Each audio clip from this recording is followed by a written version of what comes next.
Toujours en rapport avec cette actualité, hier déjà le Rotary Club International en collaboration avec l'Organisation mondiale de la santé donnait une conférence de presse en vue de peaufiner les stratégies devant amener la population à adhérer et participer à cette campagne de vaccination. Georges Kombila nous fait le point.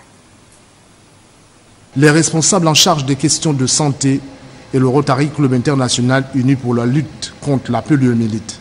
Ici à l'Institut français de Libreville, toutes les stratégies liées à cette campagne de vaccination ont été évoquées.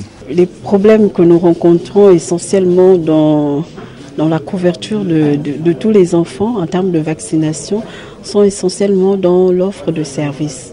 Les centres fixes de vaccination sont encore insuffisants. Si on regarde la répartition sur l'ensemble du pays, elles sont essentiellement localisées en zone urbaine.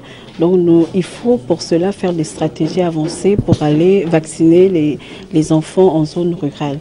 Cette campagne de vaccination qui concerne les enfants de moins de 5 ans a été l'occasion pour le responsable de Polio Plus de s'exprimer sur le mode de contamination. C'est une maladie due à un virus, le virus de la polio, qui s'attrape par des aliments souillés, des eaux souillées et par contamination des selles.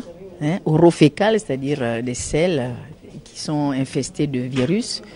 Donc quand cette maladie pénètre dans le corps, vous pouvez la porter sans tomber malade, mais si elle pénètre dans la circulation sanguine et va dans votre système nerveux, vous attrapez soit des paralysies des deux membres, des bras, ou des paralysies des muscles respiratoires.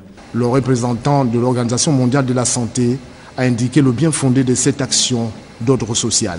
Tant qu'il y a un pays où le virus circule, notamment au Nigeria, dans les pays du bassin du lac Tchad, le Gabon est à risque.